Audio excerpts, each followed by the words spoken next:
Bonjour tout le monde, je suis content de pouvoir vous retrouver pour le troisième tuto, le tuto qui concerne évidemment le matériel.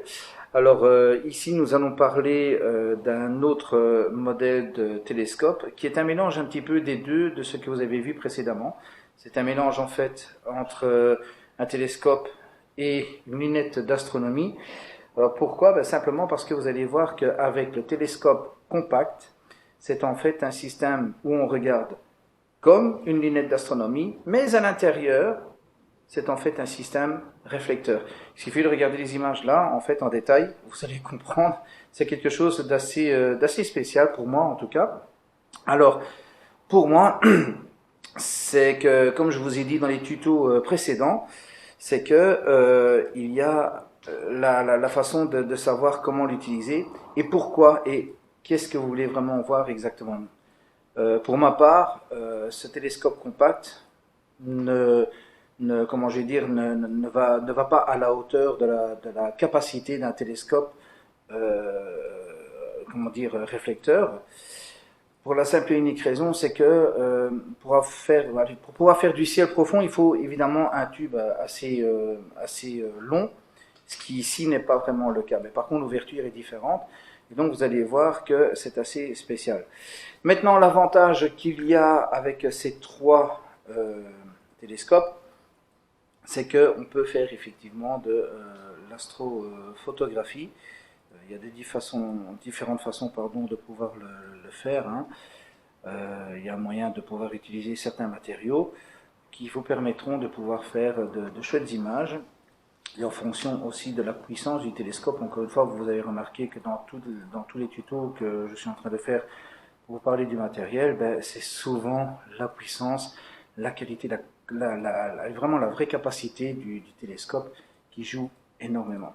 Donc voilà, c'est à vous de pouvoir faire un petit peu maintenant le choix.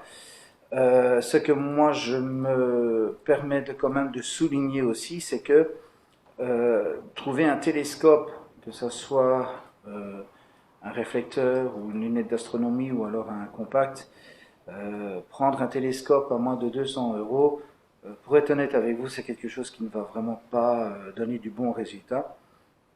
La majeure partie aussi qui joue, et ça c'est de par comment dire, de par expérience que je parle, c'est que la majeure partie, avec tous les télescopes que vous avez toujours des oculaires qui sont eux toujours fournis avec. C'est pas vraiment, je vais dire, des oculaires de haut de gamme non plus. Donc moi, ce que je vous conseille, c'est d'acheter des autres oculaires qui sont adaptés à votre télescope et avec une gamme un peu plus élevée, parce que vous obtiendrez des images assez précises. Donc voilà, donc ça c'est vraiment les choses qui sont les plus importantes en ce qui concerne les télescopes. Donc au fur et à mesure, vous allez voir que si vous commencez à faire un choix, vous allez plus facilement vous diriger vers le télescope que vous voulez. Et comme je disais, prendre un télescope en dessous de 200 euros, laissons tomber parce que ça n'a pas vraiment une bonne qualité. Alors il ne faut pas non plus aller trop vite si vous décidez de prendre un télescope, que ce soit une lunette d'astronomie, que ce soit un télescope compact ou un télescope comme vous voyez ici par exemple à côté, et que vous prenez tout de suite un truc à 700, 800, 1000 euros, peut-être même plus, un truc très professionnel alors que vous commencez seulement à vous lancer dans l'observation, je vous dis aussi c'est une mauvaise idée. Pourquoi? Parce qu'en fait, il y a tellement de choses complexes là-dedans qu'il faut vraiment les connaître et que puis à un moment donné, vous allez être face à quelque chose et vous allez vous dire, en fait, je m'en sors pas. Et au bout du compte, vous aurez claqué de l'argent, quelque chose, allez, bêtement, pour un truc que vous n'allez peut-être plus utiliser parce que vous êtes totalement démoralisé. Donc vraiment, le conseil qu'il y a ici, c'est de pouvoir vous dire, bon, on va commencer avec quelque chose qui est amateur, voire amateur semi-pro, je vais dire ça comme ça. Donc vous pouvez compter en général pour avoir un bon télescope, mais un télescope tel comme j'ai par exemple ici, dans les alentours de, voilà, je vais dire 300 à 500 euros, quelque chose comme ça, sachant que vous devez quand même ajouter d'autres éléments. Enfin bon, ça c'est au fur et à mesure, et ça je vais peut-être faire aussi un autre tuto par rapport à ces conseils-là. Voilà, mais bon, sinon vous avez compris que le télescope compact, lui, en fait c'est un mélange des deux. C'est-à-dire vous pouvez regarder à travers de ce télescope comme si vous regardez dans une lunette d'astronomie.